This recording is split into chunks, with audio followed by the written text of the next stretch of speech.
So, let's begin at the end. For most people, the scariest thing about death isn't being dead, it's dying, suffering. It's a key distinction. And to get underneath this, it can be very helpful to tease out suffering which is necessary, as it is, from suffering we can change. After my limbs were gone, that loss, for example, became fact, fixed, necessarily part of my life. And I learned I could no more reject this fact than reject myself. It took me a while, but I learned it eventually. Now, another great thing about necessary suffering is that it is the very thing that unites caregiver and care receiver, human beings. This, we are finally realizing, is where healing happens.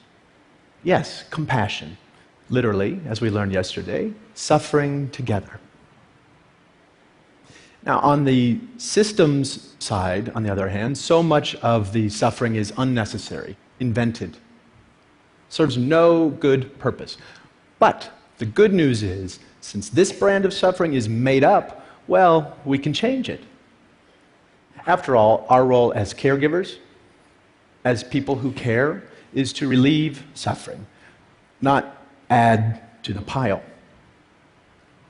Probably the most poignant room in a Zen hospice guest house is our kitchen, which is a little strange when you realize that so many of our residents can eat very little, if anything at all. But we realize we are providing sustenance on several levels. Smell, the symbolic plane. Seriously, with all the heavy-duty stuff happening under our roof, one of the most tried and true interventions we know of is to bake cookies.